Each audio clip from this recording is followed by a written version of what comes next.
Welcome to the Vinny Rock Podcast.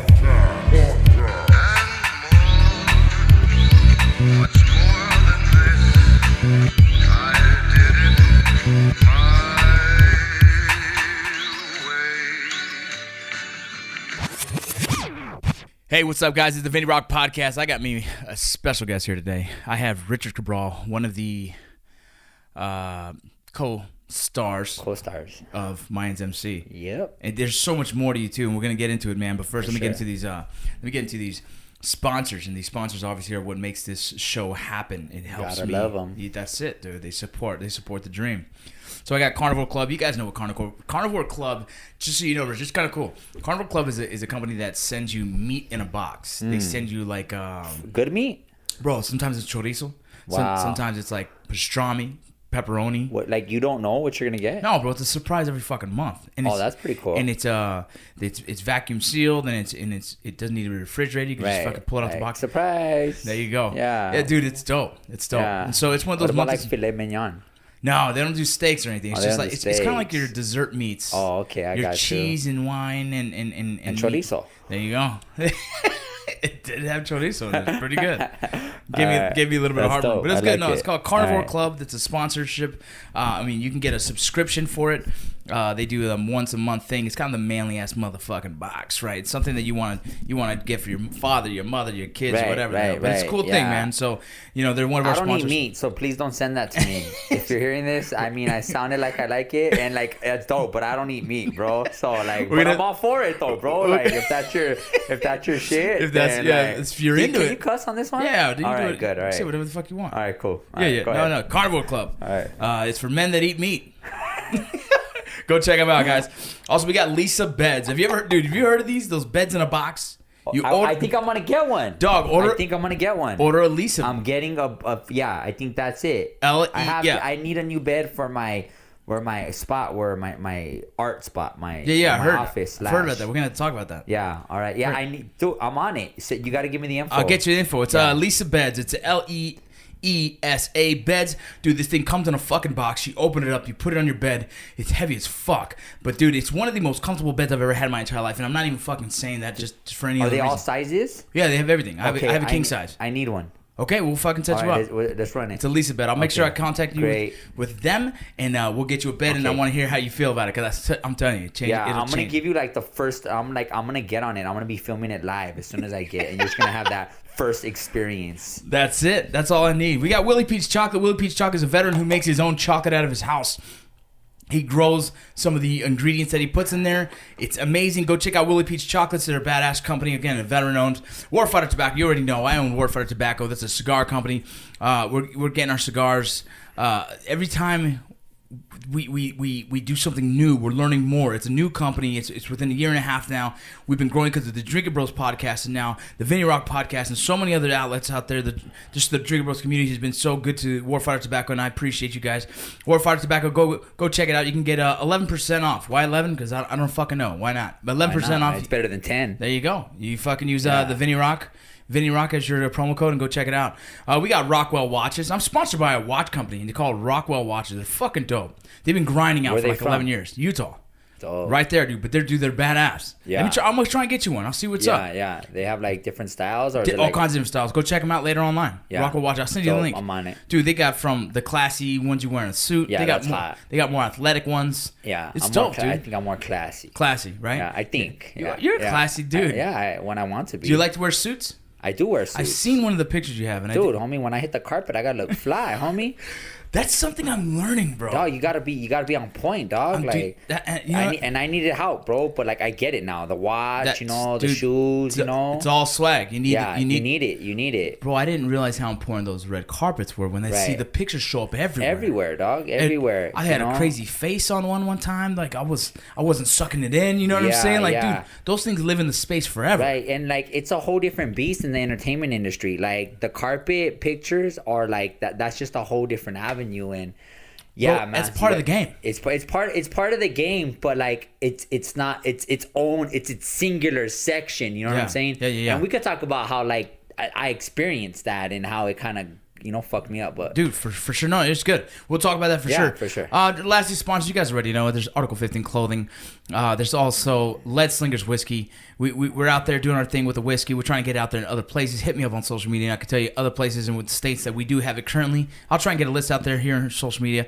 And don't forget your VinnyRock.com. VinnyRock.com is my website. It has where my blog is. It has some pictures. It has some of the stuff that's going on in my life. You can check out through all social media, as well as a lot of the companies that I'm affiliated with, like First Form, like Combat Flip Flops. We'll get more on Combat Flip Flops next episode. I'll talk more about them.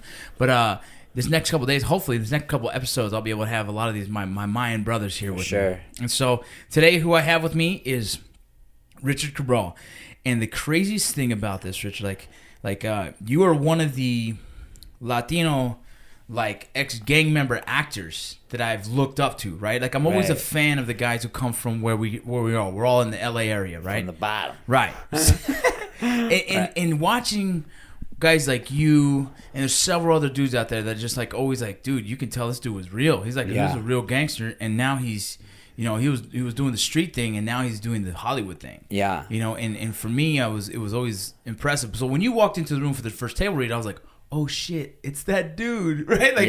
Because End of Watch. Right. Bro, one of the most emotional movies for me personally, because being in the law enforcement, being in the law enforcement side, not even that, being in the military, you understand that brotherhood, but so is being in a gang. Being in a gang is that brotherhood. It's the same thing, right? It's your little tribe that you run with. It's the brotherhood. Your boy. That's it. It's your boy. And the dudes that you trust your life with. Yeah, that you're gonna die for, and they're gonna die for you. That's it. Simple as that. And we could put on all that extra other stuff, what suit he wears, who he does it for, but when you get to the real the shit of it, the essence of it, the beauty of it, the is that fool's gonna die for you, that brother's gonna die for you, and you're gonna die for him, and that shit could hurt.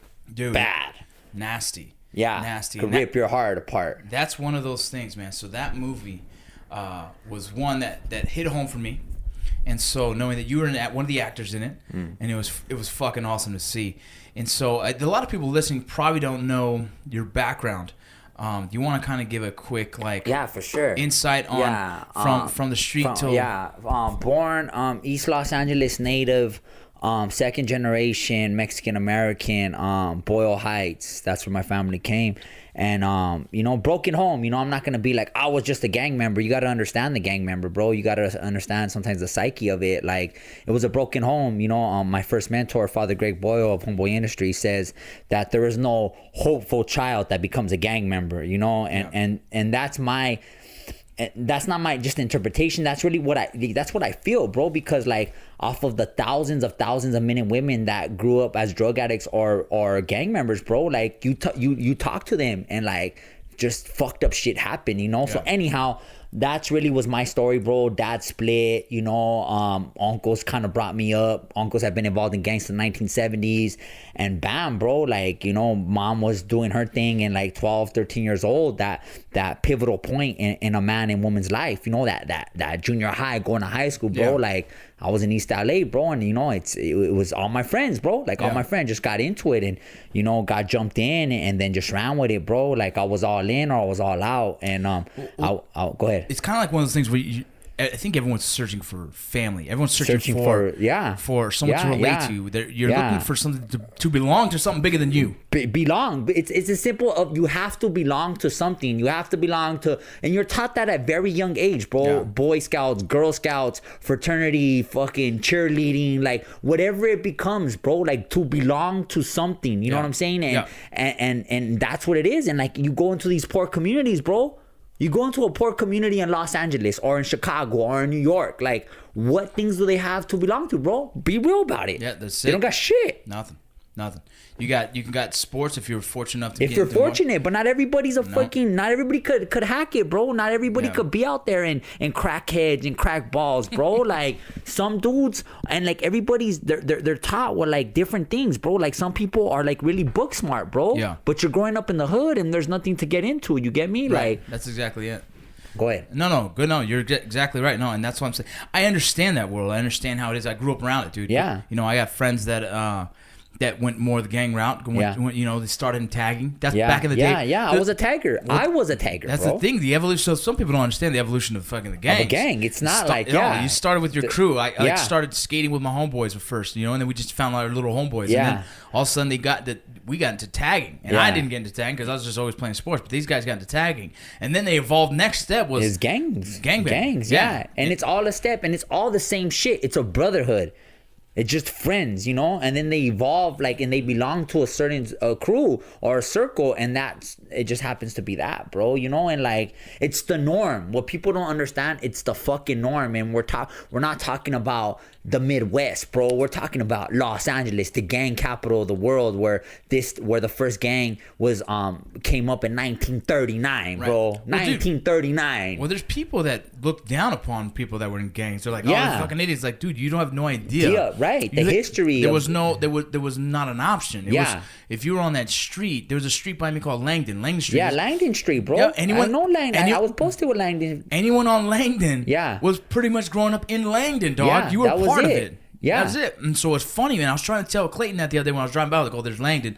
You know what I'm saying? And I was explaining, like, dude, when you go onto Langdon, everyone who lives in Langdon becomes part of Langdon, dog. That's it. Yeah. There was no options. Those are your homeboys. You're guilty by association, but you're also protecting your street. It's your clique. It's your crew, no matter your what. Cousins and all that, bro. Because when you go to the other block, them fools know, dog. Yep. And they're just little kids, fuck you, or whatever. And then that becomes into something more so it's a whole, it's layer upon layer. It's not just black and white, bro. So that was really it, bro. That's how I grew up.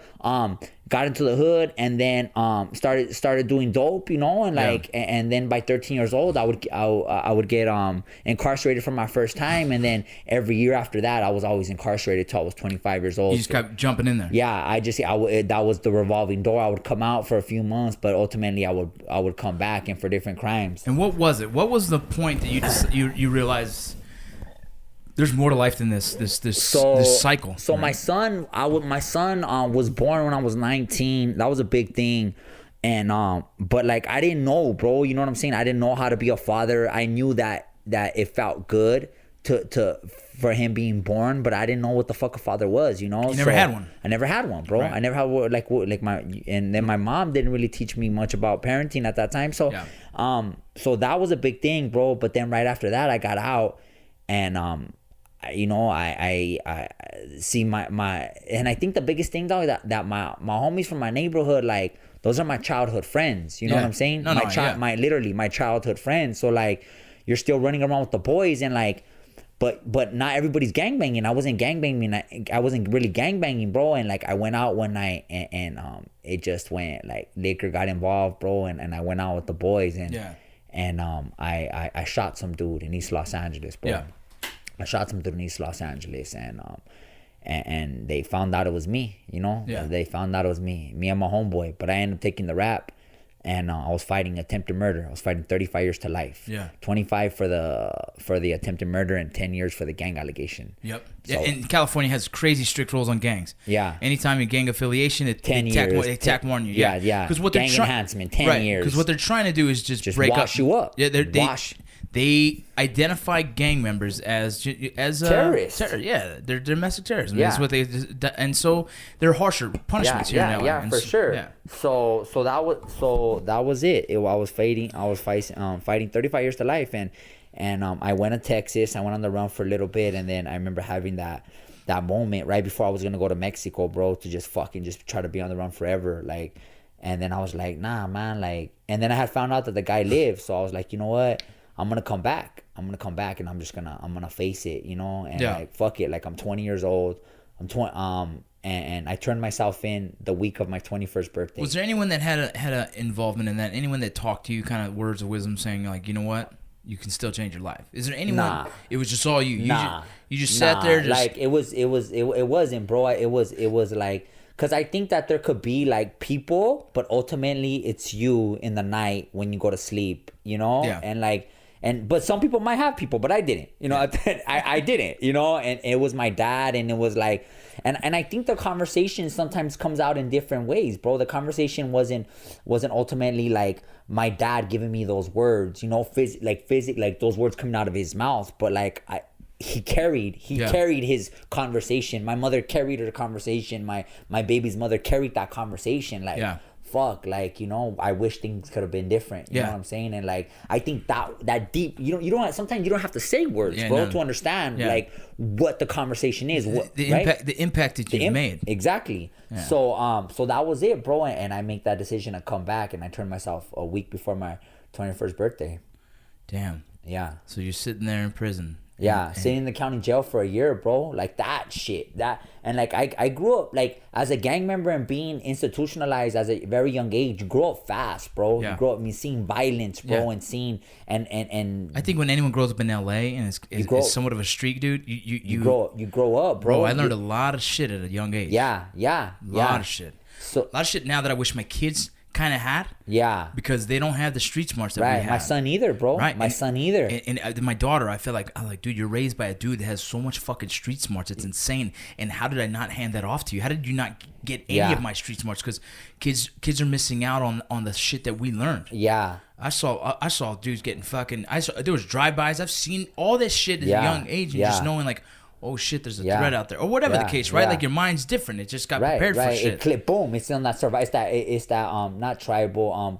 That like what kind of tribal, bro? Like very like instincts, bro. Like just living like in that moment and being able. If I was in certain areas and late at night and the car was rolling slow, we'd be laying down. We'd all kind of get low. Like, is this gonna be the drive-by or not? Or, everyone has it in their head out there. Dude, I'm doing that at 13, 14 years old, dog. Yeah. Like, my kids don't know that world, bro. They don't know what that is. Right.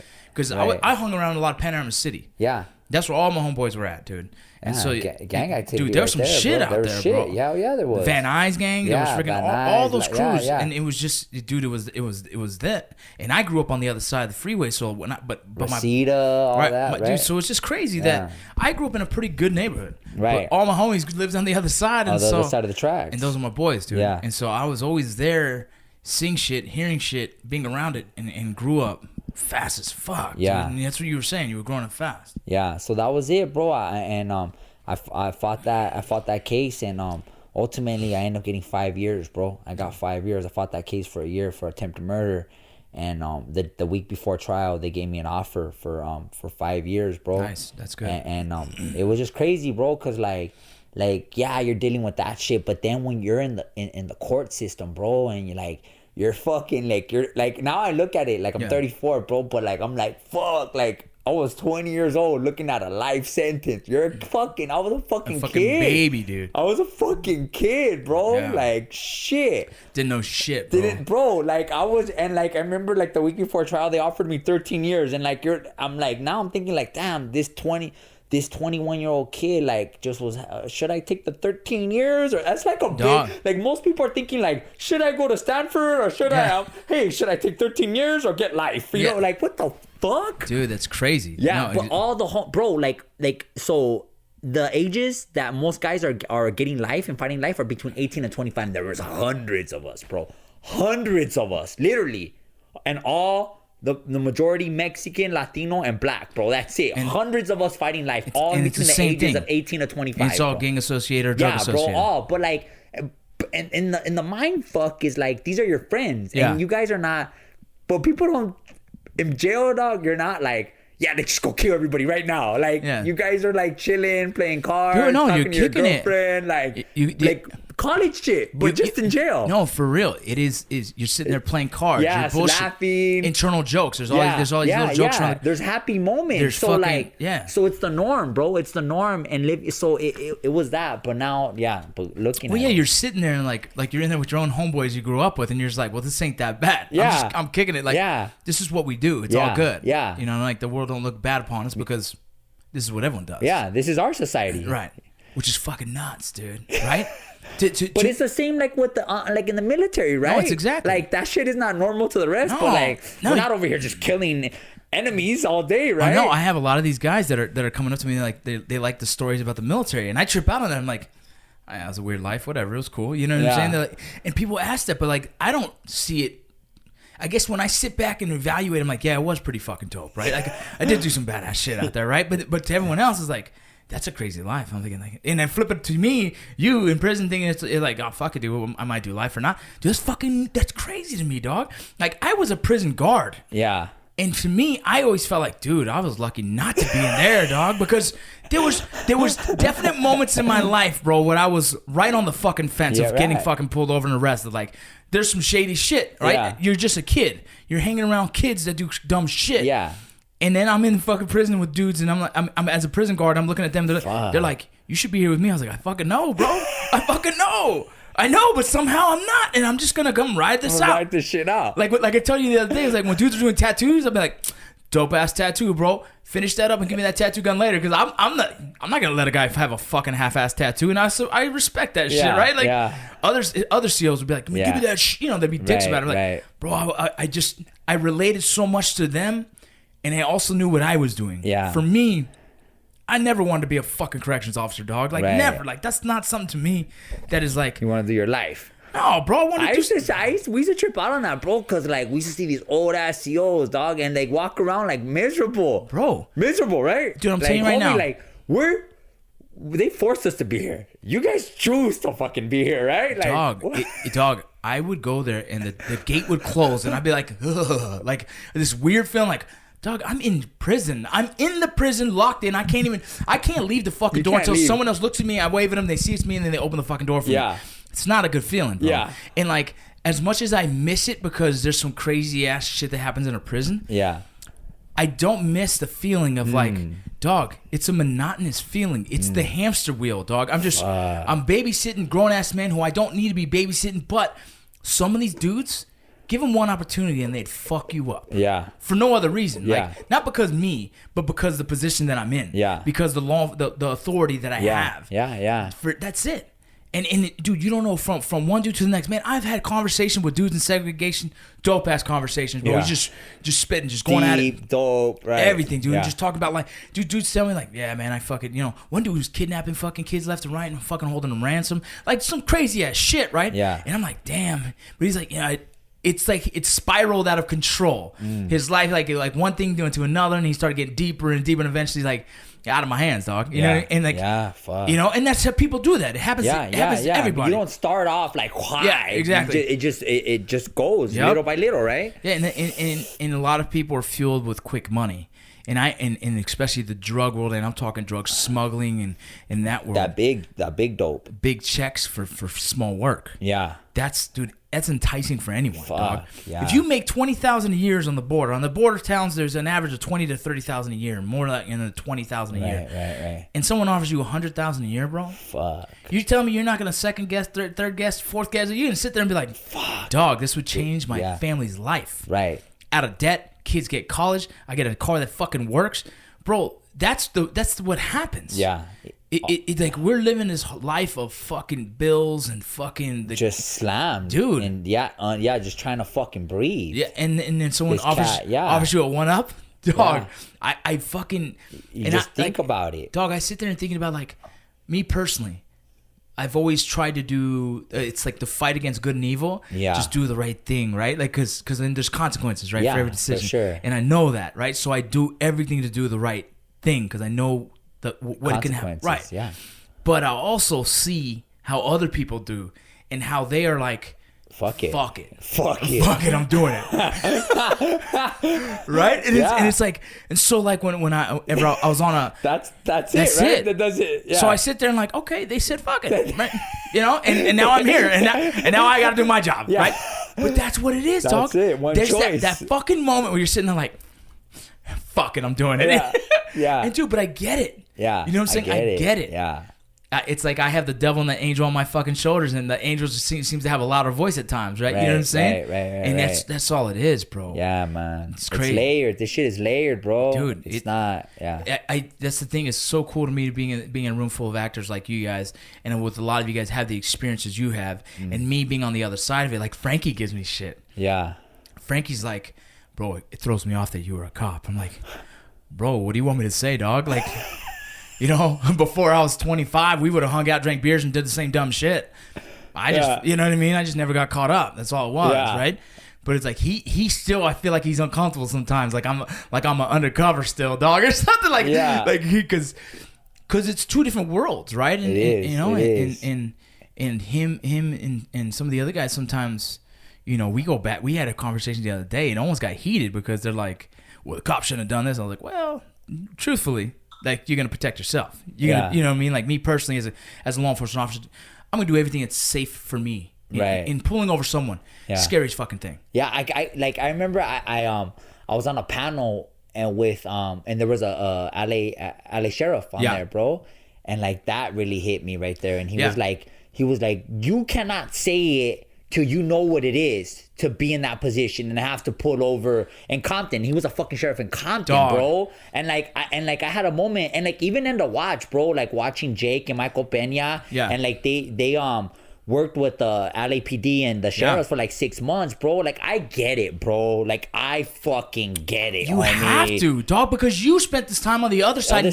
knowing what everyone thinks when they get pulled. Like, dog, should I shoot? Like, should I just smoke this food, dog? I want to stop. And I know that, dude. I get it. You know what I'm saying? That's what I'm saying, and I know that shit, dude. And what's hard for me is to try and, I guess, break down that layer that some people don't. Like I'm not asking you to fucking agree with what I do, dog. Yeah, but just think. Just think. Both sides. Flip the switch, dog. Yeah. If I'm not gonna die, homie. I am not. And it's a fucked up. It's one of the heaviest jobs to do, dog. Dude, it's crazy. And here's the thing. There's for sure bad cops too. Yeah, for sure. Like, I mean, like there's bad everything. But they're not all like that. No, dog. I get it. This is one story, dog. Like, I've been fucked up by the cops. I've been fucking beat up by the LA sheriffs, dog. You know, but I've also been saved. There was this. I was in Whittier one time, the city of Whittier, Southeast LA, and this fool. I got into it with this other gang member. The fool was about to stab me, dog. Stabbed the fuck out of me, dog. And I didn't have and I ran, dog. I ran. Fuck yeah. You know, and I remember but I had to take the bus back home, and this LA sheriff rolls up, and he was like. You all right? He tells me something like that. And I knew he had seen what happened, bro. And then, like, it's that moment between, like, I shouldn't like you and you shouldn't like me. But he tells me, he was like, you want to ride? And I was like, yeah, I want to ride. Dude, that's one of those, like, moments. You're like, yeah. Whoa. Yeah. And he's seen, dog. Yeah. He's seen, like, he knew, like I was, and he gave me a ride to the other side, bro. That's humanity, though, That's dog. fucking, like, so I have that. You know, I know that, but it happened. The hardest thing for me is to see that, like, social media has been bad for military and law enforcement because what gets posted? Yeah, the negative. All the negative shit. All the ugly shit, right? You don't see the good shit, right? Yeah. And not saying the good shit outweighs the bad shit. I'm not saying that at all. And I'm not saying there's not social injustice, right? I'm not saying that we know there's ugly shit all the time. Right. But now it's like you don't pull out your phone to record the dope ass shit. You pull out your phone to follow the drama. Right. You know what I mean? And that's just ugly, dude. I feel bad because it's a hard job, man. And I understand both sides of it. Dude, I've been a border patrol agent pulled over. I used to have a lowered fucking Tundra, dog. Lower, and it was a California drop, they call it. So the back end is lower about an inch more than the front. So it looks like it's riding dirty, right? It looks like it has, I'm loaded up and ready to rock. Yeah. Dude, I had that pulled me to secondary and everything with my fucking border patrol gear, everything in the back. They were hassling the fuck out of me. And I was like, whoa, bro. Until I could find my credits because I had them dug away, I understood.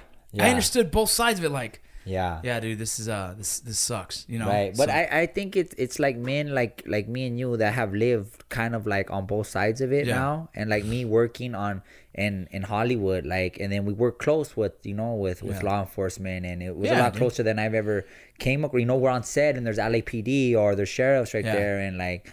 So I think it's men that have seen both sides like that really... You realize that we're all not very different. Yeah, for sure. You know what I mean? Sure, like when it comes to the root of who we are, like, we're all very similar. We all want to just survive. Yeah. We all want to just provide. Right. You know what I mean? And whatever... I think we want a better life for our children. That's it. That's the biggest one, bro. Like, what are we really talking about? Like, you know, I don't want my son to live in fear. I don't want my son to, like... You know, I don't want him to have a fucked up marriage. I don't want him to fucking not know how to be a righteous husband and a righteous father, you know? Yeah, no, for sure. Shit like that, you know, that's the real truth of...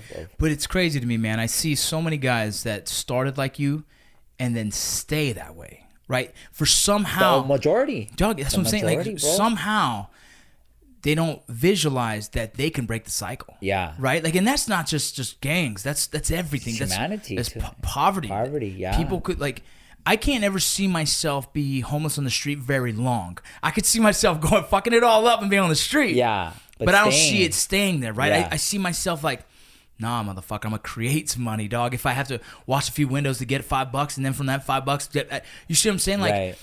I don't ever feel like I'm completely done. I'm backed in the corner, and like, I guess I don't settle. And there's some time in my life I'm gonna have to settle. Right, I gotta slow the fuck down. Yeah. But there's something different about someone who sees their current situation and makes a decision to fuck it, sacrifice whatever he's gonna have to. There's gonna be repercussions on decisions made, but changing your fucking life. Yeah. You know what I mean? And that's military guys do this a lot. Yeah. Military guys are sitting there like, I get a lot of guys messaging me like, man, I feel stuck. Like, I'm not happy. I just feel like I'm not doing anything. And I'm like, look, you have to make decisions. Right. Either you stay in that life and continue to be miserable, or are you really miserable, right? Like, first determine that. And then you have to make big fucking decisions. You're going to have to sacrifice a lot. You might lose your fucking house. You might lose this. You might not have to have the most extravagant life to start over into a whole new world that potentially will be what you're happy with. Right, But, what you're happy with. yeah, what you're happy with. That you can live with yourself. You can wake up every day and be like, Fuck I'm good yeah, with this. Yeah. Yeah, and so like, but that's everyone. That's not just military dudes. That's gang members. That's anything. Yeah. You know, if you're unhappy with your shit, People working in a corporate office. The majority of misery, I think that it goes on in there, bro. The 9 to 5 people. That shit fucking sucks. I couldn't do it. That shit sucks, bro. And you know that. Everybody knows they're fucking miserable. Dog, you can't have me in a box. Fuck that. That's the rat race, bro. That's the hamster in the wheel. That's it. That's misery, bro. Yeah, you fucking sit there. Fuck you that. Clock in, you work, you eat Fuck, lunch, you bro, clock out. That, no. Dude, that's Groundhog's Day. Yeah, bro. That shit, you know. So it's like we're all speaking the same language. Right. Or we're all trying we're trying to be happy, you know. Yeah, you know, and there was a speaker that talked about like you. It's one of these things, dude. Like, what's within reach? What's an obvious? It's because if I want to be the president, it ain't gonna happen, dog. Right? Like, let's be honest here, right? Like, I didn't make the right choices. You could probably be in Congress or something. Right. But I know that's not in my reach. But Congress might be, right? Yeah. That's what I'm saying. Like, I can't be an astronaut. It's too late, right? It's too late. I'm 35. I got a bad knee in the back, right? It's too late for that. But I could do some other dope shit. Yeah, I could do some other dope shit. So it's like I have to. Yeah. And I try to tell people like you got to find what's within reach. Right. What's realistic. Yeah. Like what's a realistic goal. Right. And then fucking start making moves, dog. You know what I mean? Yeah. But like when someone's like my daughter says, I want to be the best singer in the world, right? She says she wants to sing. Right. But right now she doesn't sing well. Like she's just average. I'm like, well then you got to work. Yeah. Right? There's still a chance there. Yeah. That's within reach. But if you don't work it, if you don't fucking flex that muscle, if you ain't going nowhere. Yeah. You can't just say shit and not do shit. Yeah. I think the most success that I've had in my life, and it's going to be the same for you, is the fact that my willingness to engage, my willingness to come through. You know what I'm saying? Like, show up. Execute. Just show. Yeah. Just fucking execute. If I say I'm going to do something, motherfucker, do it. Yeah. I didn't say I was going to put a podcast together and not do it. I put it together, and we're sitting here fucking all chueco as fuck with like handhelds, mics, all fucked up, but we're doing it. Bro, it's happening. It's exactly, dude. And the thing with you guys listening, man, Richard for me is one of the you're a dope dude. I told you yesterday. I'm sitting here in scenes, and I'm almost a fan watching from up close, like a spectator. But I'm in the scene, dude, and I'm just like I know I'm trying to stay in the moment, right? I'm trying to be acting, but I'm so impressed with you and fucking Clay, and I'm sitting there like looking at you too, and I'm lost, bro. I'm not even acting no more, dog. My face is like I'm intrigued on what's he gonna say next, and I know the fucking script, dog, and I'm still like, what's he gonna say, dog? Fuck. That's how impressive, and I guess that's how real acting is. It has to be. Well, dude, I've lived a life of more of a comedy side of things, right? Yeah. And comedy for me comes natural. Right. I think life is funny, right? And I find humor in everything. But when you have to be Drama, when you have to be dramatic, you have to pull from your own experiences, Yeah, right? Like I can't fucking imagine what it's like to fucking, I have to pull from something. Yeah, you have to face this shit, bro. There's no more laughs, no more gags. Like, no, this is it. It's right in front of your face. And I'm a man who's been physical my whole life. I've been an athlete. I've been in the military. I've been in border patrol, and I've had mental tests, right? Like hard training in military and whatnot. But this here is a different world. This test is you got to dig deep. You got everything you've kind of stored away and hid away and boxed away, all the emotions and the hurt and the pain, and you got to open them up. You got to bring it out. Pandora's box. Yeah. And it's crazy to me, man, to watch you and Clay and see the real emotion. And I fucking feel like, fuck, dude, it's scary. It's intimidating. And it's fucking, it makes me insecure on my acting. But, and I told this to someone, he's like, my boy's like, bro, don't think so negative. I'm like, nah, dog, I'm being real. Realistic is like, I see where I'm at and I know I need work. Right? And I need to learn how to tune into that rawness. Which is dope, dude. And what do you think you've learned how to tune into that? What is it for you? It's trusting. It's trusting your insights, the moments. It's like, it's so fucked up, bro, because everything in society tells you you're not supposed to feel these emotions. You're supposed to box them up. You're supposed to not cry. You're supposed to be macho. You're supposed to like have this certain persona. It's the machismo thing. It's that machismo shit, But that is, first of all, that hurts humanity, period. That hurts a man, period, bro, because like, I think that you are supposed to, it's natural to mourn. It's natural to cry. It's natural to be like, to feel, bro. And you block it in and like, it's stuck in you, bro. And it comes out. Yeah. It could come out in a positive way or it's going to come out in a negative way. Right. And when I say the negative way, it's through alcohol. It's through abuse. It's through violence. It's through fucking like, it comes out. Depression, bro. Right. Like all that shit. But we as artists, as storytellers, choose not to let it come out in a positive way. Yeah. Putting it on its feet. And I talk about art, storytelling, acting, like it's painting, drawing, poetry, but we do it as expression. actors. It's expression, but it's getting all that shit out and bringing it into this physical world. I've heard from multiple different actors that acting is what's saved them. Acting is what's helped them with anger issues, right? With whatever it is, right? Because you have to face it, bro. Because if you are not truthful, your audience will see you. Right. Your audience will know you're a fucking liar, bro. When you're on that camera, bro, you're under a fucking microscope, bro. Your every little detail, speck of your fucking pore is being documented, second by second by second, bro. You cannot lie to the big eye. You cannot lie to the eye. Yeah. So it's like you have to, bro. Like, and you not only it's for yourself, but it's for your audience, bro. Yeah. Like I'm honored, bro, that people are gonna sit. There's a million things to do in this world, but they're gonna dedicate their time to this, to me right now. Yeah. I mean, That's beautiful. The least that I could do is be truthful. Give them everything. The least that I could do is give you all my heart right now. Dog, it's crazy because you don't realize how much of an impact you've made on not just the Latino community, right? But just acting. I mean, to see, I think it speaks highly of you knowing to where you came from, where you are now, but not even that, but being great at it. And you respect it so much that you're still like, I still need work. I'm still growing, right? You were talking about it. You're saying, I'm still growing. And when a guy like me is new in it, is like, dude, you're where I want to be, but then you still have room to grow. I'm like, fuck, where the fuck does it go next, bro? Yeah. Because my mom was like, I'm showing her my Instagram. She goes, "Oh, Vinny, the show that you're on recently, what is it called?" The American Crime. American Crime. Yeah, Netflix. She was huge. Yeah, it's on Netflix. She's a huge fan of that, right? And she there was a scene you had. There was an emotional scene. Yeah. And dude, it spoke to her. Got her, dude. And she's like, he is an amazing actor. There's a lot of great actors on the Mayans. I'm like, yeah, mom, I'm there too. I'm there too. Your son, mom. Your own son's there. Yeah. I'm right next to him. Yeah, my name's right there, mom. Yeah.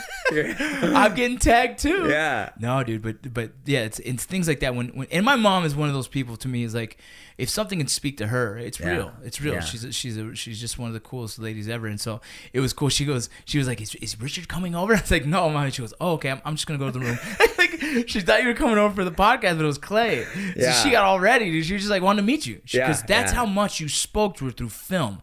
I mean, It's that's powerful, that's bro. what it is, dude. You're a muse. Like we're all a muse. We're just the object that's presenting the words and trying to. And I wrote this last night saying that you're trying to evoke emotions in someone to persuade them to believe the words that are on the paper. Right? That's beautiful. And it's really all it is. It's like I'm projecting, dude. And from you've played how many different roles of not a gang member? A lot, bro.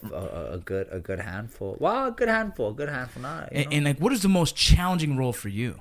I think they're all, because like I think when you strip every character to the bare core, they're human like we are. You know what I'm saying? Yeah.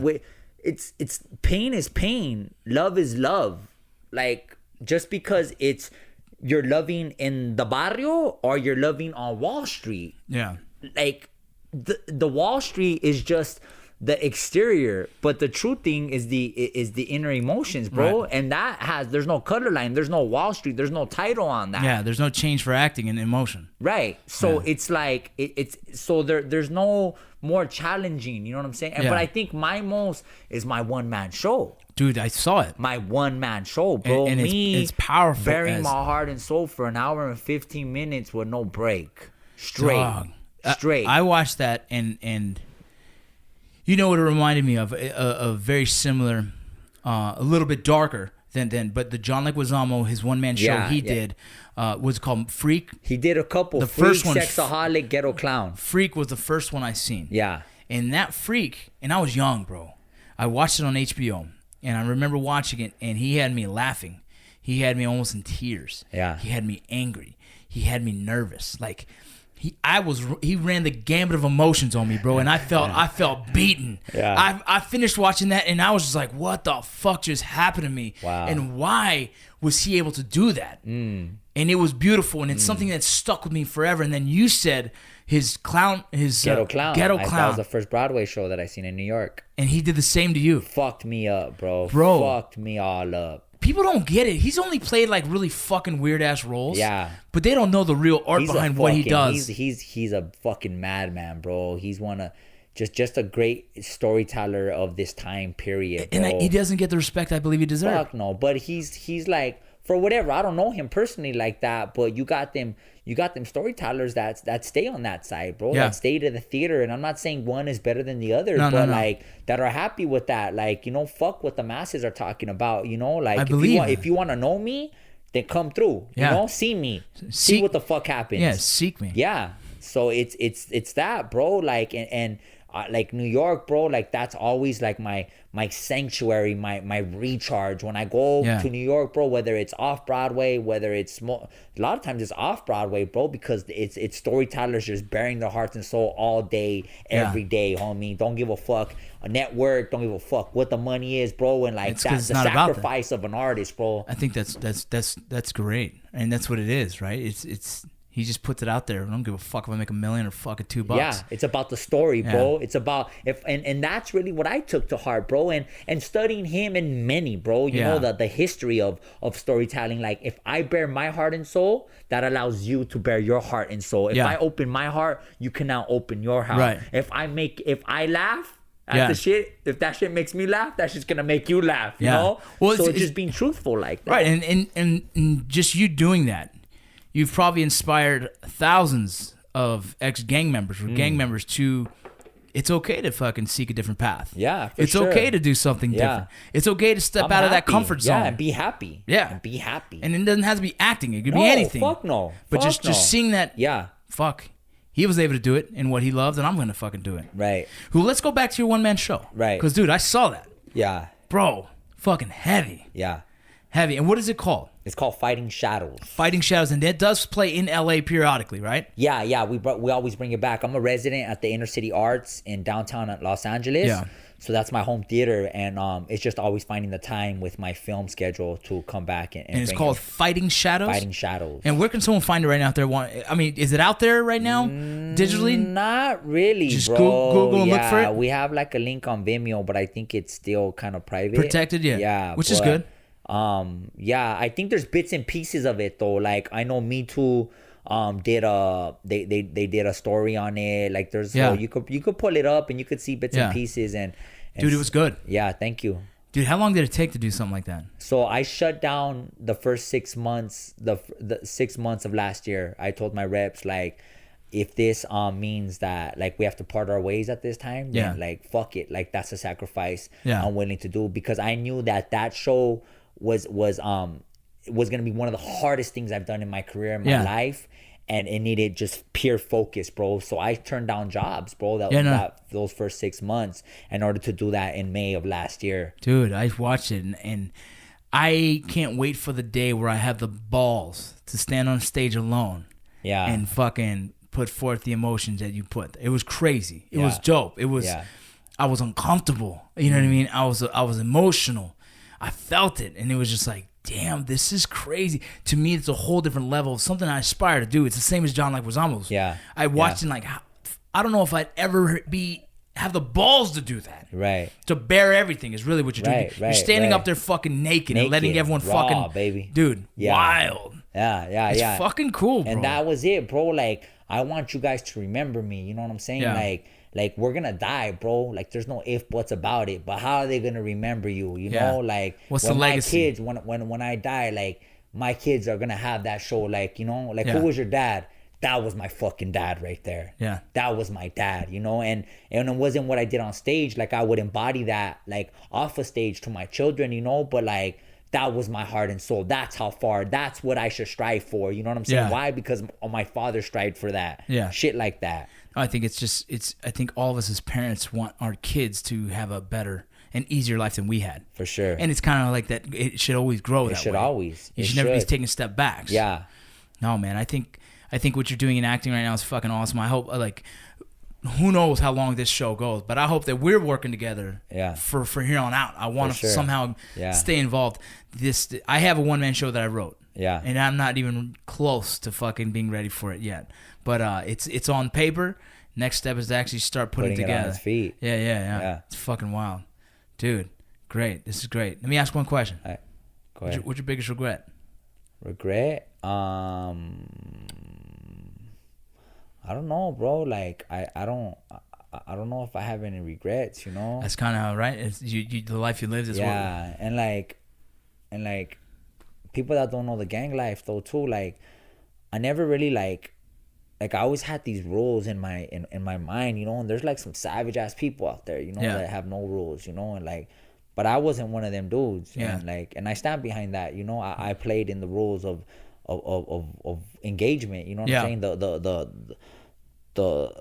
rues of the war, of the gang war, you know. There were still morals and values in what you did. Morals and values, exactly, bro. So like I don't have regrets in that life, you know. I never feel that I really I damaged anybody that didn't, you know. Right.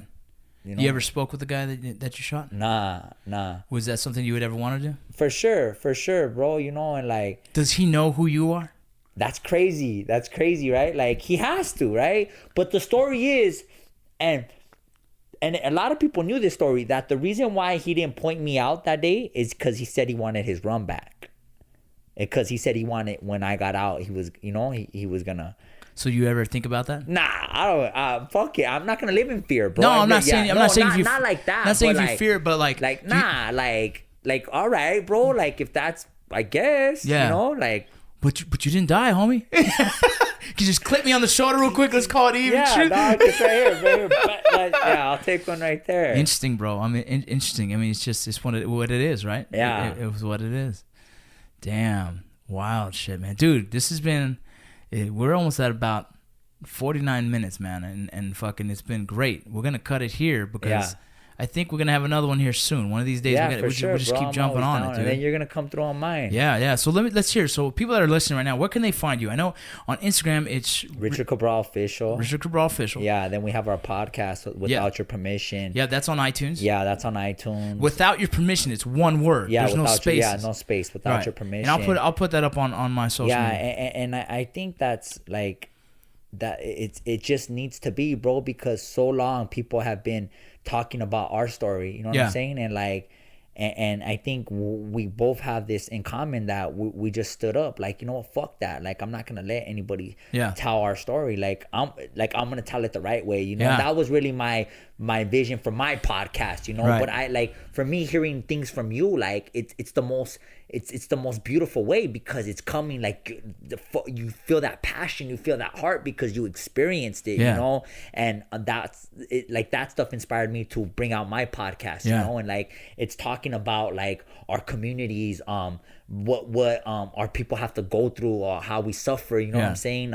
This one is it's a dope one because we're talking about drug addiction. You know, and I have my cousin that suffered as a drug addict for like 30 years, and we really get in depth of like what that journey was. You know what I'm saying? Not that shit that you see on TV, Right. fucking rehab. Like no, that real, like there's no cameras, there's no show. Like let's talk about this shit. You know? So yeah, Without Your Permission, and then all that other handle stuff. Just Twitter Google you, bro. and Just Google you. You're everywhere. Yeah. You guys have seen, man. He's on all kinds of stuff. Criminal Minds. No. Oh, excuse me. That was You said it right the first time. American Crime. You said it right the first time. Yeah, American Crime. Go check that out. That's on Netflix. Netflix, Dude, yeah. there's that Clayton's in there as well. Yeah. You Clay's know? up in the third season. There's several other things out there, like say End of Watch is one of the ones. Watch is on Netflix too. Yeah, there's so many, bro. All kinds of stuff, This was man. a good year, bro. This is the best year of my career so far. I shot 2 big features, 2 films this summer, and then just got booked for another one for the end of the year, and Dope. rocking on with you guys. You know, Yeah. it's gonna be hot. And when you come up to Salt Lake, man, you hit me up. You and Clay can stay with me. Bro. Yeah, that'll be amazing. Hell yeah, dude. Well, dude, I appreciate your time, man. Thanks for everything. Honestly, Yeah. it's been a cool talk. Yeah. All right, brother. Out. I did it.